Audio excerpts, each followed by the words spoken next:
Hello, and welcome back to the Best English Podcast. I'm your host, Sophia, and I am so glad you've joined me today. Thank you for making this a part of your daily English listening practice. Today, we are starting a brand new topic that I think is incredibly relevant to all of us, no matter where you are in your life or what your goals are. We're talking about breaking bad habits. I'm not just talking about big, life-altering habits, but also those little, sneaky ones that seem to have a mind of their own. You know, the ones that make you feel a little guilty or a little frustrated with yourself. Today, we're going to dive deep into the psychology of habits, share real-life stories, and give you practical step-by-step strategies to take control and build a better you. So, settle in, maybe grab a cup of coffee or tea, and let's get started. When I was first thinking about this topic, a very specific image came to my mind. It was a Monday morning, about 5 years ago, and I was sitting at my kitchen table with my laptop. The deadline for an important project was looming. I had a full pot of coffee, a to-do list that was ridiculously long, and a deep, sincere motivation to get everything done. So, what did I do? I opened my laptop, but instead of clicking on the document I needed to work on, my fingers, almost without my conscious command, opened a new tab. Before I knew it, I was scrolling through social media, seeing what my friends were doing over the weekend. I told myself it would just be for 5 minutes, a quick break to get my brain ready. But 5 minutes turned into 10, 10 turned into 20, and before I knew it, 45 minutes had vanished into thin air. I felt a pang of guilt, a familiar feeling of regret. I had fallen into that familiar trap, that vicious cycle of procrastination. It's a common phrase, and it means a series of events where one bad thing leads to another, making the situation worse and worse. My procrastination was a perfect example of this. The more I scrolled, the more time I wasted, and the more stressed I became, which made me want to procrastinate even more. Have you ever had a moment like that? A moment where you feel like you are on autopilot? A term we use when we do something automatically without thinking about it? Think about a time when you were driving a car to a familiar place, like your office or a friend's house, and suddenly you arrived, but you couldn't remember the journey at all. That's your brain on autopilot. And that's exactly how many of our bad habits work. They become so ingrained, so a part of our daily routine, that we stop making a conscious choice to do them. They just happen. This is the first, most important thing we need to understand about habits. They are not just random actions. They are powerful, automatic patterns that our brains have developed to save energy. Our brain is incredibly efficient, and once it learns a sequence of actions that leads to a reward, it creates a shortcut. This is what's known as the habit loop, a concept made famous by author Charles Duhigg. He breaks it down into 3 simple parts: the cue, the routine, and the reward. Let's use my social media procrastination habit as a real-life example to help you understand this. The cue was sitting down at my desk with my laptop to start a difficult task. The cue is the trigger. It's the thing that starts the habit. It could be a time of day, a certain place, a specific feeling, or even other people. In my case, the act of opening my laptop and facing a hard task was the signal to my brain. Then came the routine. The routine is the action itself. In my case, mindlessly opening a new tab and scrolling through social media. This is the part we usually focus on and want to change.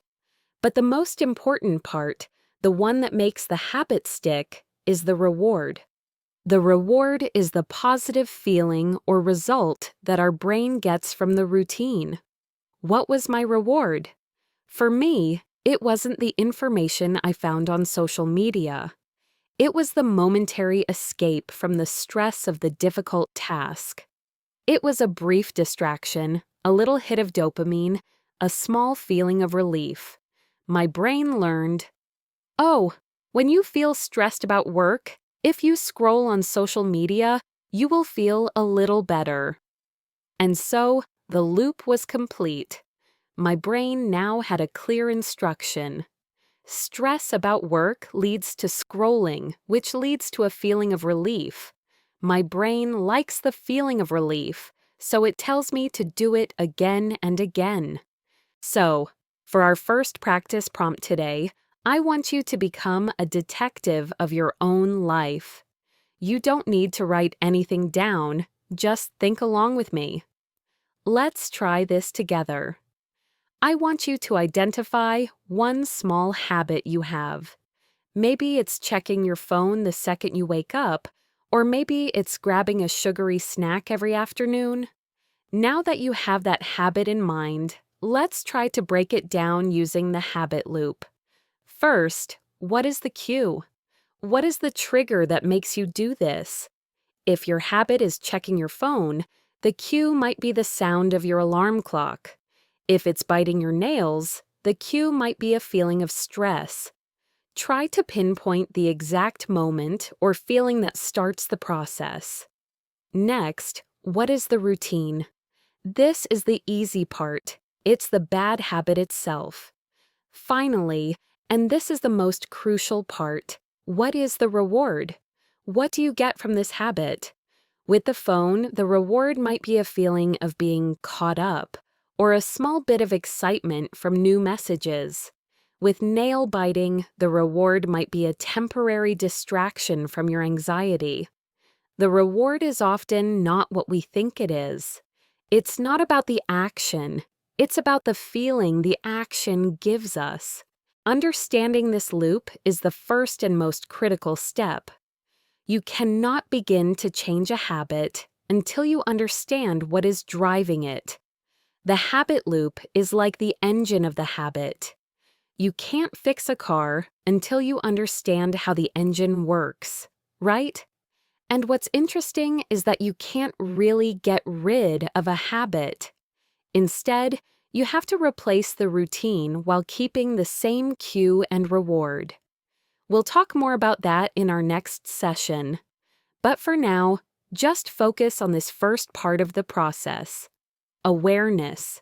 Be aware of your habits. Be a conscious observer of your own actions.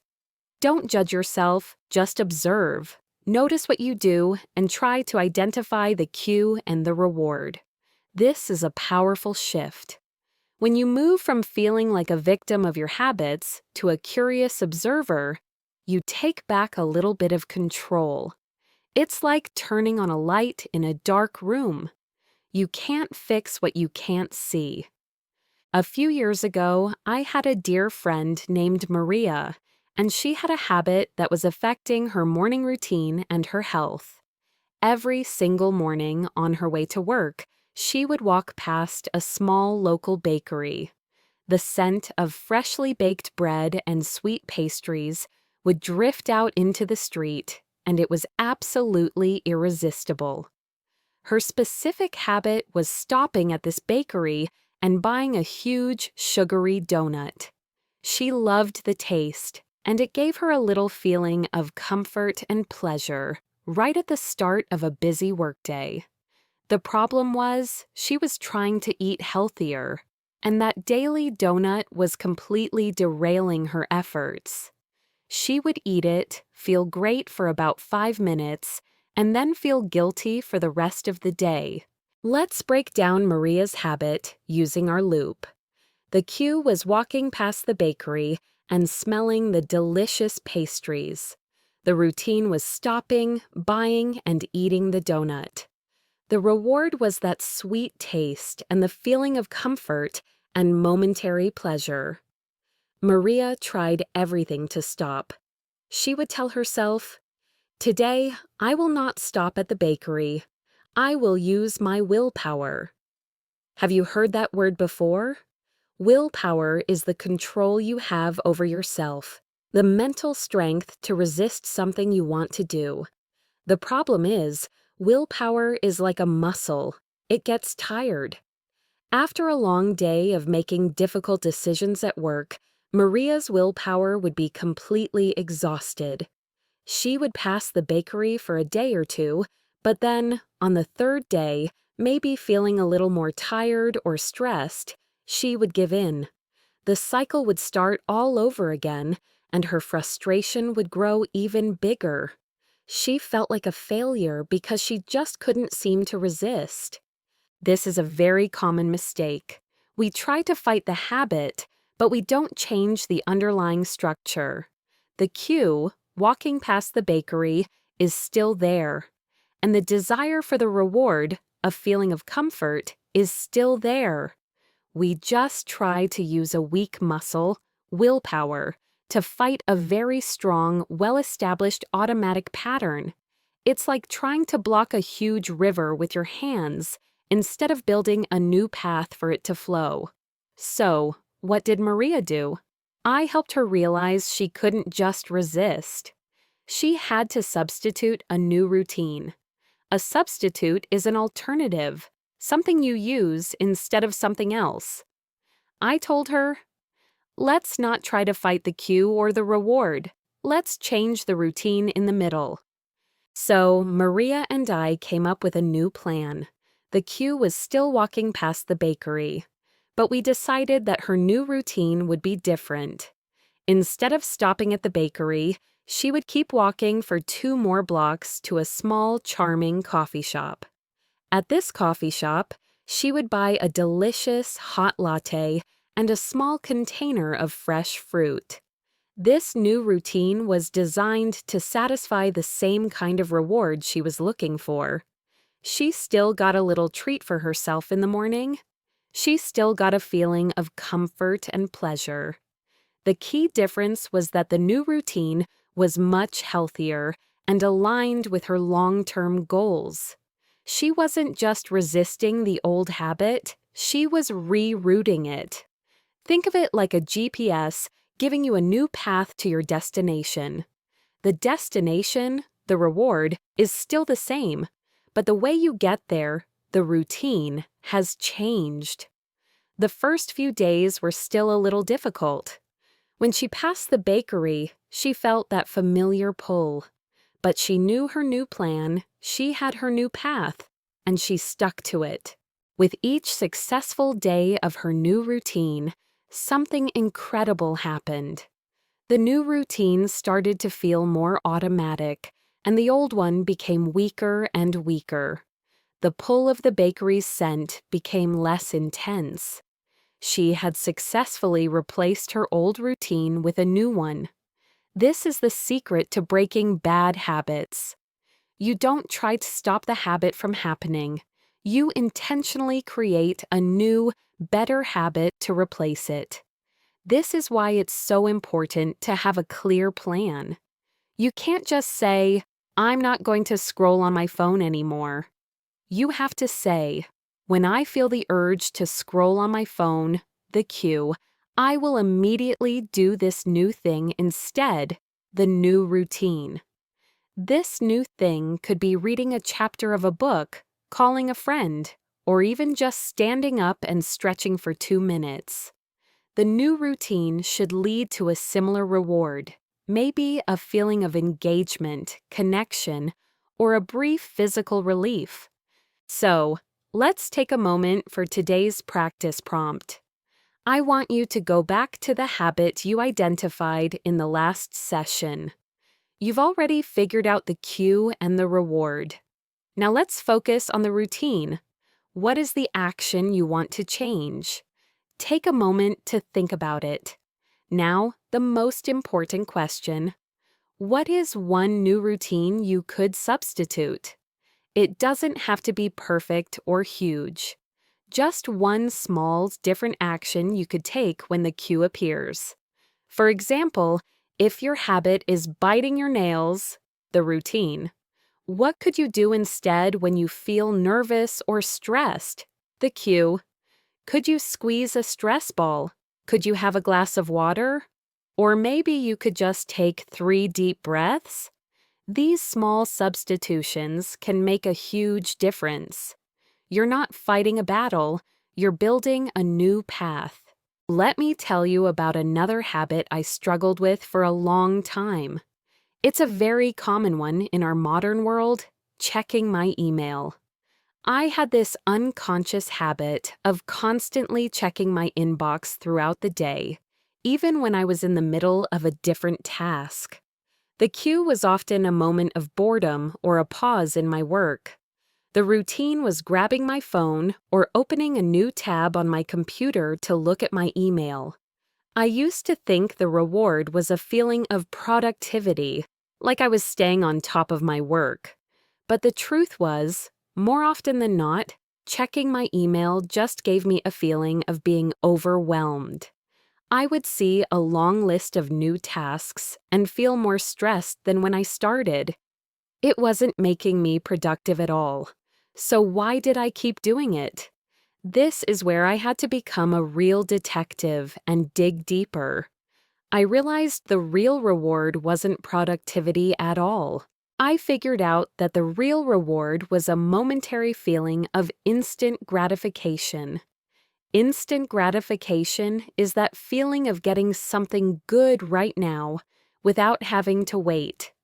When I saw that I had new messages, there was a tiny, exciting feeling, a small chemical reward in my brain called a dopamine hit. It was a tiny jolt of pleasure that distracted me from the difficult, boring work I was supposed to be doing. The other reward was a feeling of importance. Seeing a new message made me feel like I was needed, like I was an important part of the team, even if the emails were just spam. The habit wasn't about being productive, it was about getting a little escape from boredom and a little boost to my ego. I was, in a way, self-sabotaging my productivity by constantly seeking a reward that was fake. To self-sabotage means to do something that prevents you from succeeding. I was a professional at it. Once I understood the real reward, I knew I had to change my approach. I couldn't just substitute checking my email with something else, because that wouldn't fulfill my underlying need for a small bit of excitement and a feeling of importance. I had to find a different way to get a similar but better reward. So I changed my routine. The new routine was this. Whenever I felt the urge to check my email, the cue, I would open my to-do list instead. The routine wasn't to check an inbox, it was to find one small, simple task I could complete in 5 minutes. It could be something as simple as replying to one important email I had already read or organizing a few files on my computer. The new routine had a new and powerful reward, a feeling of genuine accomplishment. It wasn't a fake feeling of importance from a list of unread emails. It was a real, solid feeling of having completed a task. The reward wasn't just a temporary distraction. It was a boost of confidence and actual progress. This is the power of understanding the true reward. It's the difference between an extrinsic reward and an intrinsic reward. An extrinsic reward comes from outside of you, like getting a like on social media or a paycheck for your work. An intrinsic reward comes from inside you, the feeling of satisfaction from a job well done or the joy of learning something new. My old habit of checking email was driven by an extrinsic reward, new messages, which was very weak and temporary. My new habit was driven by an intrinsic reward, a feeling of accomplishment, which was much stronger and more fulfilling. So, for our practice prompt today, I want you to go back to that habit we've been focusing on. You've already figured out the cue and the routine you want to replace. Now, let's dig into the reward. Ask yourself this question: what is the real feeling I get from this habit? Don't just give the first answer that comes to mind. Take a moment and be honest with yourself. If your habit is eating a sugary snack, is the real reward the taste, or is it a momentary escape from a stressful feeling? If your habit is procrastination, is the reward the feeling of relaxation, or is it a feeling of relief from the pressure of a deadline? Once you can identify that true underlying feeling, you can start to think about how you can get that same feeling in a healthier, more sustainable way. I have a friend named Tom who came to me for help with a classic bad habit. He wanted to stop eating junk food in the evenings. He would get home from a long, stressful day at work, and as soon as he sat down on his sofa to relax and watch a movie, he would feel this strong, automatic urge to go to the kitchen and grab a bag of chips or a box of cookies. The routine was completely automatic. He would grab the snack, eat it without really thinking, and feel a little burst of pleasure and comfort. That was his reward. Of course, the next morning he would feel bloated and disappointed in himself. Tom tried to fight this urge with his willpower, just like Maria did with her donuts. He would sit on the sofa and say, "I will not get up. I will be strong." But the problem was, his pantry was full of delicious chips and cookies. They were just a few steps away, easy to see and easy to grab. The friction, or the difficulty, of getting the junk food was incredibly low. It was just too easy to give in. This is a very important point. When we try to change a habit, we often focus only on our internal motivation. But our environment is often a much stronger force. Our brains are designed to take the path of least resistance. If something is easy to do, we will do it. So, I told Tom, "We're not going to rely on your willpower. We're going to change your environment." We made a plan. First, we got rid of all the junk food in his apartment. We threw away the chips, the cookies, the soda, everything. This created what we call a commitment device. Now, if Tom wanted chips, he couldn't just walk into the kitchen. He would have to put on his shoes, get his keys, walk out of the apartment, drive to the store, and buy them. Suddenly, the friction was extremely high. The bad habit was no longer the path of least resistance. Then, we worked on his new, healthier routine. Tom wanted to snack on something crunchy and savory, so we made that new habit as easy as possible.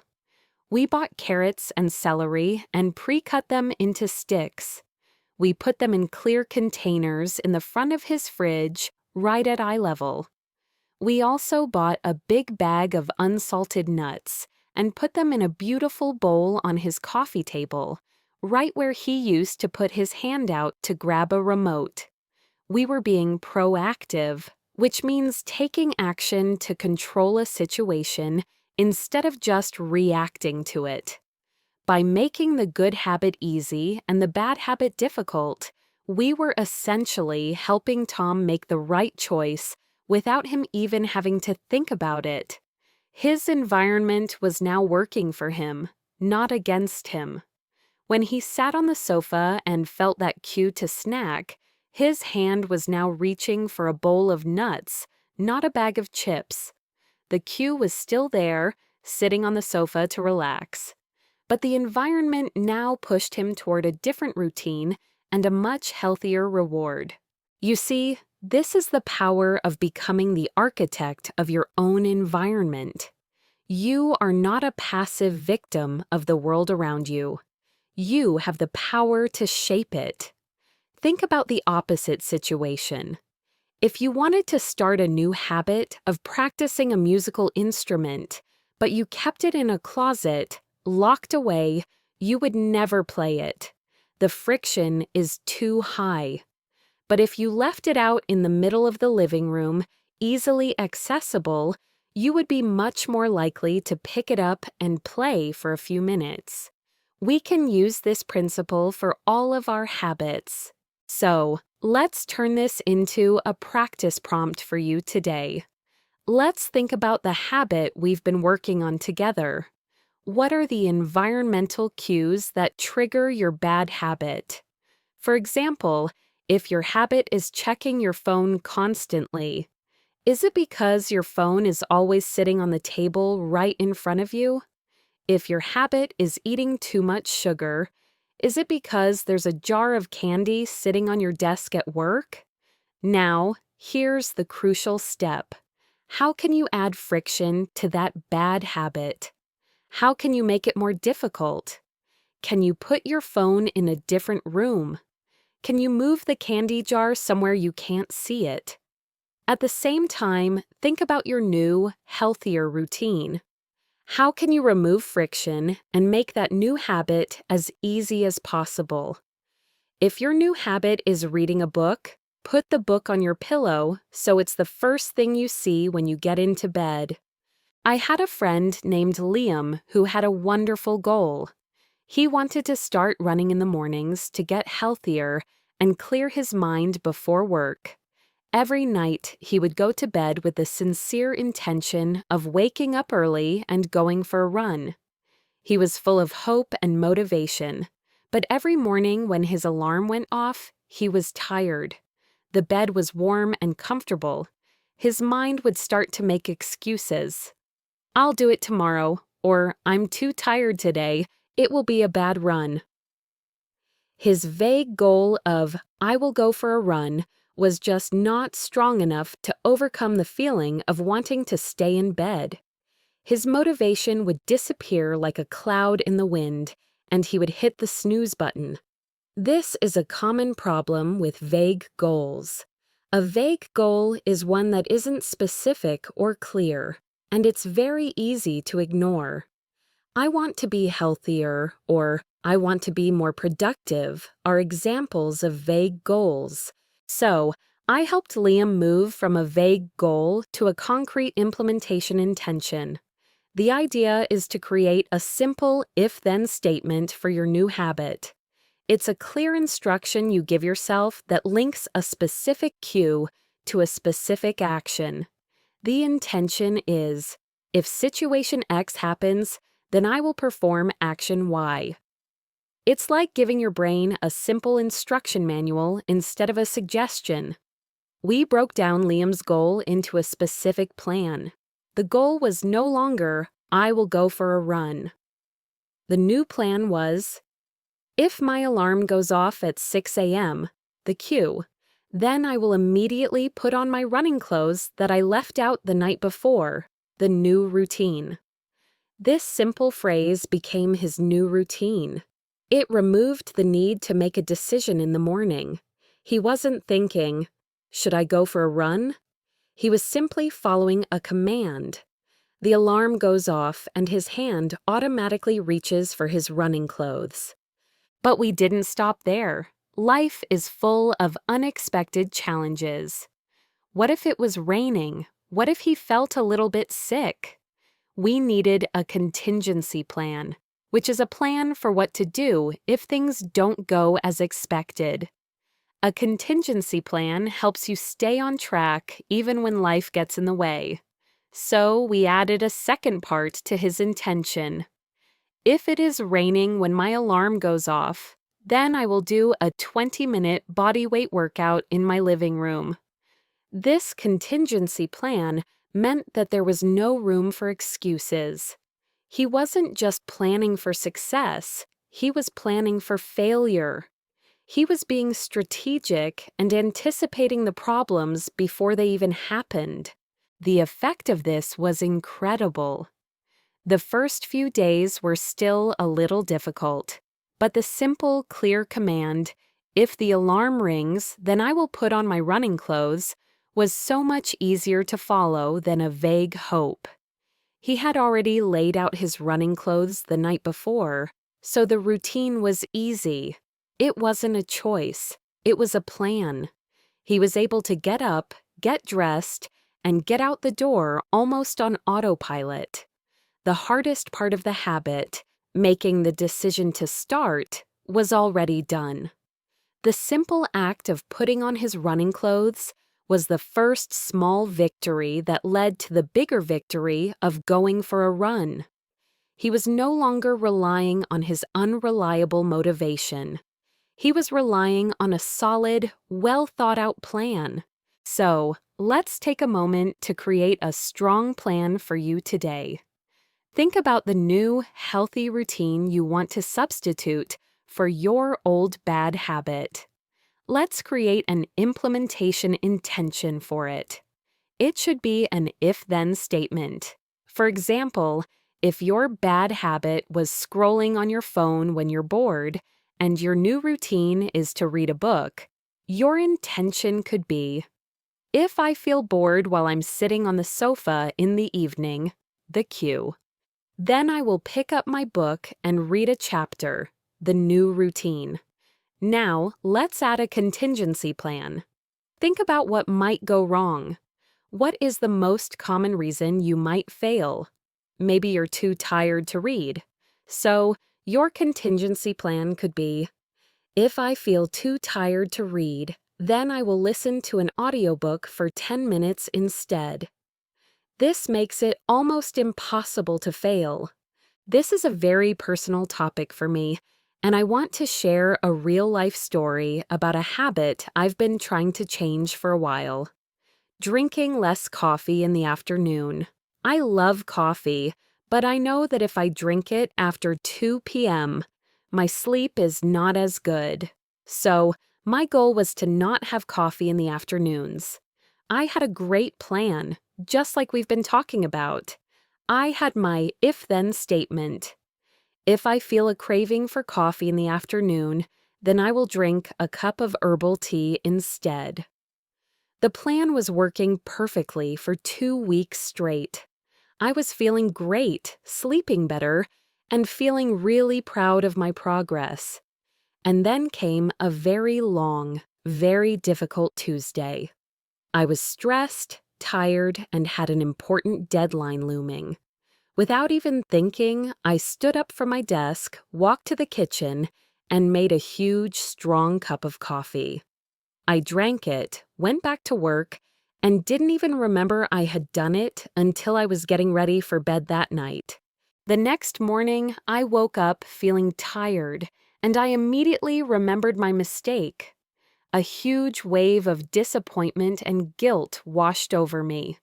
My internal voice, that little critic in my head, started to say things like, "See, you can't do it. You're not strong enough.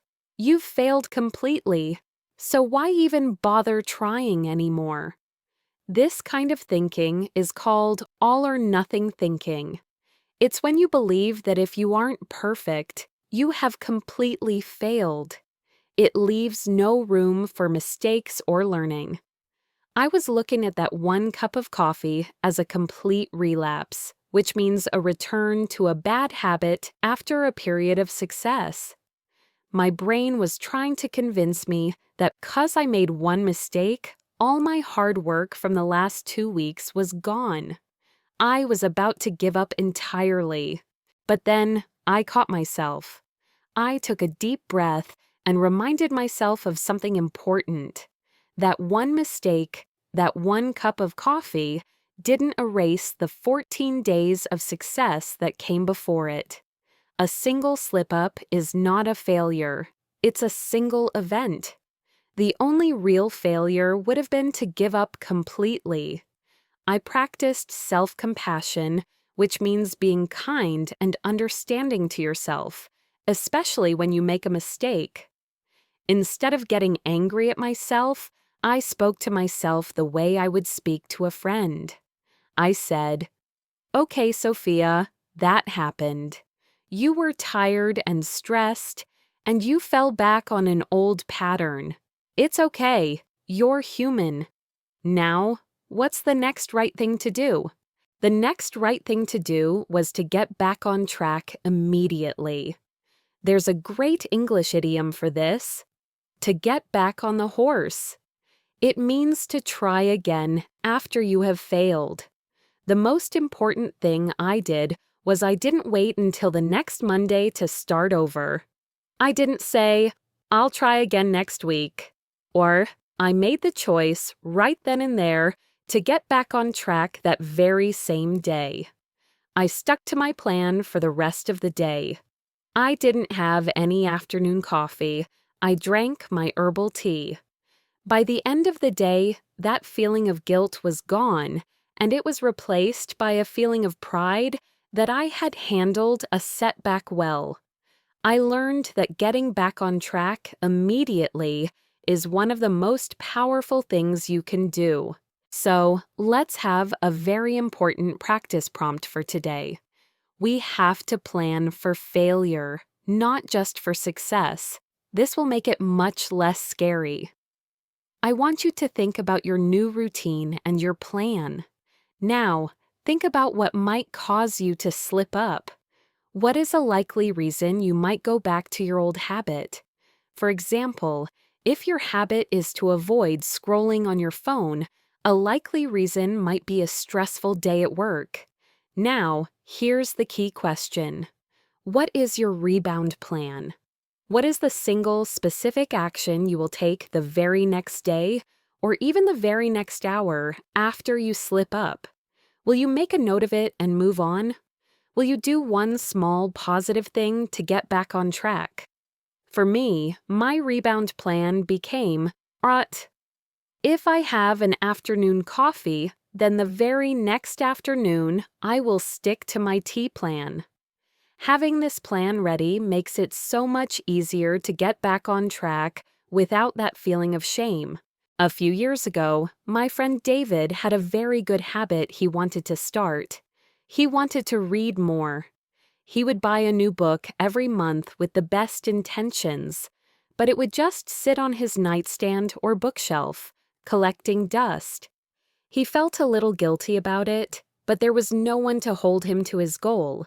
He was relying entirely on his own internal motivation, and as we've talked about, that can be very unreliable.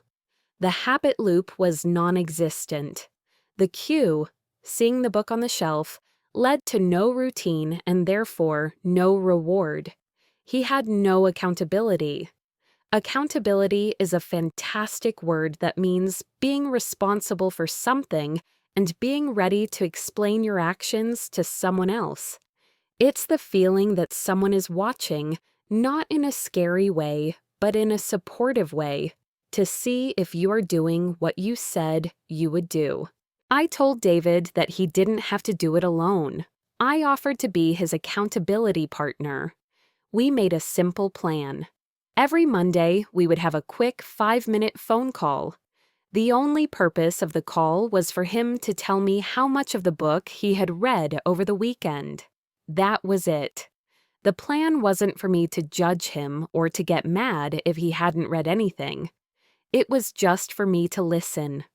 The moment he had to tell me, a real person, about his progress, the entire situation changed. He no longer felt like he was just trying to reach a goal for himself. He was now part of a team. He was now part of a social contract. This is a form of positive peer pressure. Peer pressure is often seen as a negative thing, but in this case, it was a good thing. The pressure was no longer just his internal guilt. It was the desire not to disappoint his friend. He didn't want to get on our weekly call and have to say, "I'm sorry, I didn't read anything." The first few weeks were a bit slow, but soon enough our check-in calls became more than just a report. He would excitedly tell me about the characters and the story, and I would tell him about what I was reading. The new habit was now getting a powerful new reward: social connection and shared excitement. The original habit loop, the cue of seeing the book on the nightstand, was now connected to a routine, reading a few pages, and a powerful new reward, a feeling of accomplishment and a fun conversation with a friend. David went from reading a book a year to reading one a month, and he genuinely enjoyed it. He had found a support system that made his goal a reality. This principle can be applied to almost any habit you want to change. If you want to start exercising, find a friend who will go for a walk with you. If you want to stop eating junk food, find a friend who is also trying to eat healthier, and you can share healthy recipes and support each other. Even just telling someone your goal out loud can be a huge step. Telling a friend, a family member, or a colleague, "I am trying to do X," makes the goal more real. It makes you a little more committed.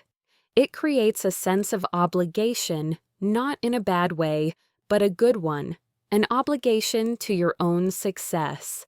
So, for our practice prompt today, I want you to think about your own support system. You don't need a whole group of people. Just one person can make a massive difference.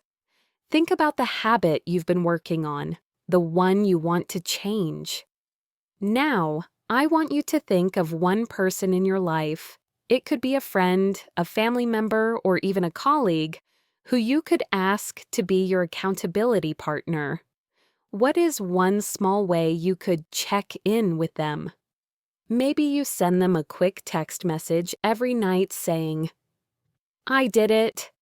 Or maybe you ask them to call you once a week. The method doesn't matter as much as the simple fact that you're sharing your journey with someone. I have a friend named Emily who wanted to improve her English skills, and her goal was to study for 15 minutes every single day.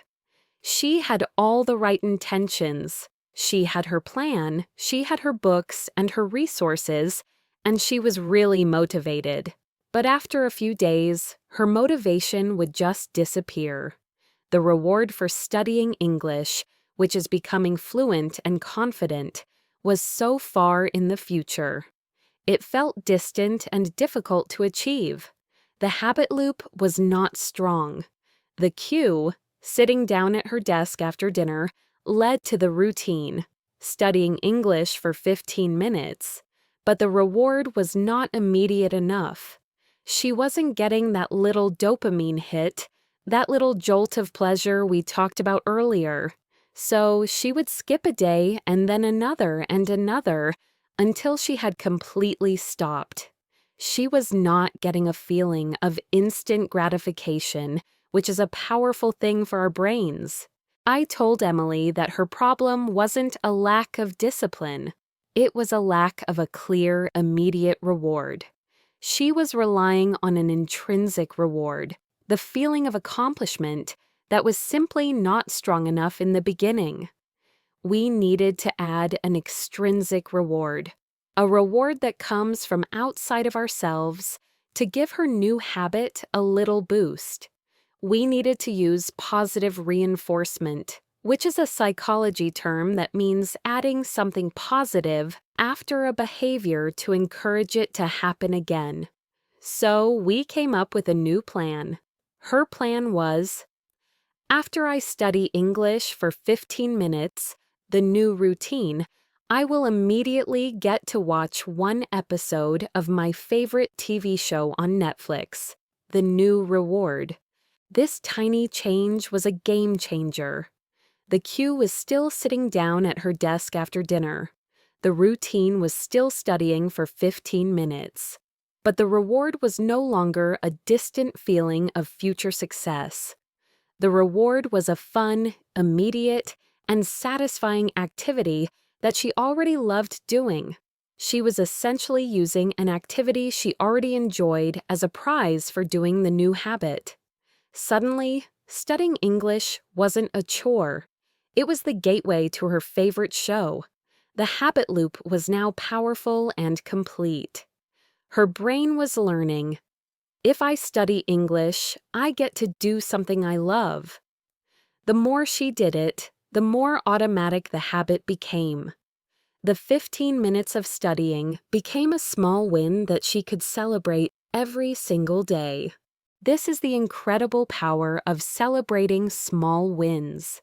A small win is a tiny, achievable success that builds momentum and makes you feel good about your progress.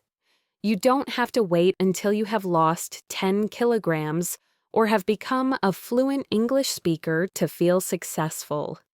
You can feel successful every single day by giving yourself a little pat on the back. It could be as simple as taking 5 minutes to listen to your favorite song or treating yourself to a nice cup of tea. The reward doesn't have to be big or expensive. It just has to be something you genuinely look forward to. The goal is to make the new habit feel good, not just feel right. So, let's turn this into a practice prompt for you today. Think about the new, healthy routine you've been working on. Now, I want you to think of a small, immediate reward you can give yourself right after you do that new habit. It has to be something you can do right away. If your new habit is to go for a 10-minute walk, maybe your reward is to listen to the first 10 minutes of your favorite podcast when you get back. If your new habit is to clean your kitchen for 5 minutes, maybe your reward is to sit down and do a quick crossword puzzle. The key is to link the new habit with a feeling of pleasure. It's a way of telling your brain, worse, this new thing we're doing is actually pretty great. I want to tell you about my friend, Mark, and his struggle with exercise. For years, he wanted to be a person who went to the gym regularly. He would buy a new gym membership, go for a week or two, and then completely stop. He would always say to me, I just can't seem to make it stick. Bon. He was focused on outcome-based habits. Outcome-based habits are habits you do to get a specific result, like losing 10 kilograms or getting stronger. The problem with this approach is that if you don't see the result immediately, it's very easy to give up. Mark's goal was to get in shape, but his internal belief system was still that he was a person who doesn't exercise. His actions were not aligned with his internal identity, so it always felt like a battle. I told Mark that he needed to stop focusing on the outcome and start focusing on the person he wanted to become. We shifted his focus from, I want to go to the gym, to, I am a healthy person. This is the power of an identity-based habit. An identity-based habit is a habit that you do because it reflects who you believe you are. The goal is no longer to run a marathon. The goal is to become a runner. The goal is no longer to read a book. The goal is to become a reader. We started with very small steps. The first step was just for Mark to start telling himself, I am a healthy person. He would say it to himself in the mirror in the morning. He would say it when he was walking to his car. This simple change in his internal dialogue started to change his self-perception. Self-perception is how you see and think about yourself. With this new belief, his actions started to feel different. When it was time to go to the gym, he was no longer saying, I have to go to the gym. Instead, he was thinking, I am a healthy person and healthy people go to the gym. The action was no longer a chore. It was a natural extension of who he was becoming. It was like he was a professional basketball player. A professional basketball player doesn't have to force themselves to practice basketball. They practice because that's what a professional basketball player does. The action is a part of their identity. Mark started to see every small action as a vote for his new identity. When he chose to eat a healthy meal instead of fast food, that was a vote for being a healthy person. When he chose to walk instead of taking the bus, that was another vote. And every time he went to the gym, that was a massive vote. He realized that his habits were not just results, they were proof of who he was. This is why this step is so important. Once a habit is tied to your identity, you don't have to think about it anymore. You don't have to motivate yourself. You simply do what you believe is true about yourself. This is how habits become permanent. It's no longer about a temporary change to get a temporary result. It's about a permanent change in who you are as a person. The goal is to become the type of person who is confident, who is a good language learner, who is healthy. And then, those habits become easy because they feel right. So, for our final practice prompt of this series, I want you to think about the habit you've been working on. You've identified the loop, you've changed the routine, and you've created a plan. Now, let's go deeper. I want you to reframe your habit in terms of your identity. Ask yourself, what kind of person am I becoming by doing this new habit? If your new habit is to study English for 15 minutes a day, don't just say, I am studying. Say, I am becoming a fluent English speaker. If your new habit is to go for a 10-minute walk, don't just say, I am walking. Say, I am becoming a more active and energetic person. The way you talk about yourself and your habits is incredibly powerful. Every time you perform your new habit, you are casting a vote for who you want to be. Think back to where we started. We first became detectives of our own lives. We learned to identify the habit loop, the cue that triggers our behavior, the routine we want to change, and the reward that our brain is really looking for. We understood that to change a habit, we had to replace the routine in the middle, and we saw how my friend Maria did this with her morning donut. Then we dug even deeper, and we learned that sometimes the reward we think we want isn't the real one. And we saw how I had to find a true reward for my email checking habit. We understood that our environment is a powerful force, and we learned how to become the architects of our own surroundings, making good habits easy and bad habits difficult, just like my friend Tom did with his junk food. But our journey didn't stop there. We realized that good intentions are not enough, so we learned to create a specific implementation intention, a powerful if-then statement that takes the guesswork out of our actions, just like my friend Liam did with his morning runs. And because life is unpredictable, we learned to be kind to ourselves when we mess up.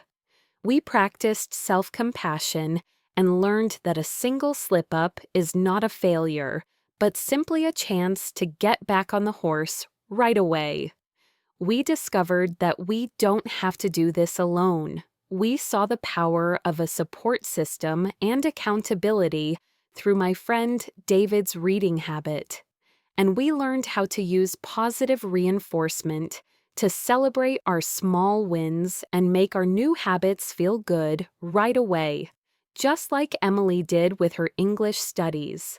Finally, we went to the deepest level of all, and we learned to focus on changing our identity, to stop seeing ourselves as people who have bad habits and start seeing ourselves as the kind of person who is strong, resilient, and in control.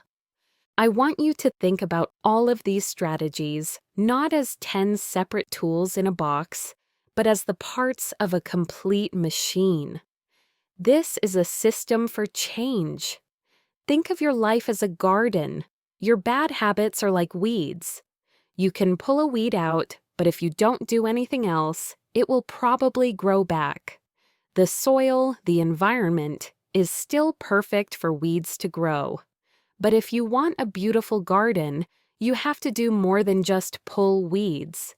You have to intentionally plant flowers and vegetables, which are your new good habits. You have to make sure they get enough sunlight, which is like creating the right environment.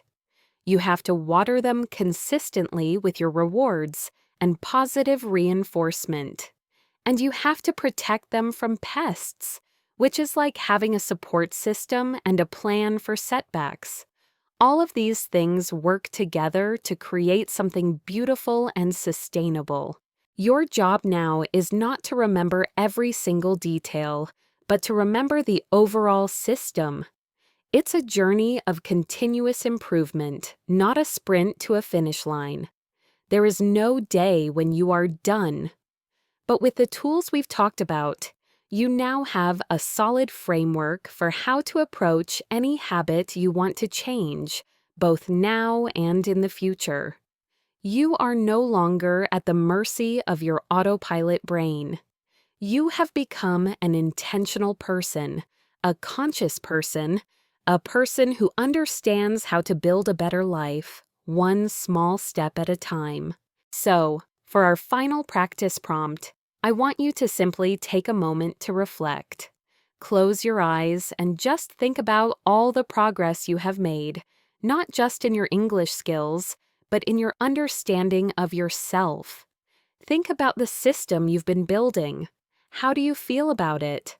What is one thing you can do today to take care of your garden of good habits? Just one thing. It doesn't have to be big. Maybe it's just drinking a glass of water when you feel the urge to grab a soda. Maybe it's just telling a friend you appreciate their support. Whatever it is, do it with intention. This is maybe ending, but your journey is just beginning. You have all the knowledge you need. You have done the hard work of learning. Now it's time to go out there and live it. Thank you again for being such an incredible listener. I'm Sophia, and this has been the Best English Podcast. Until next time, keep growing.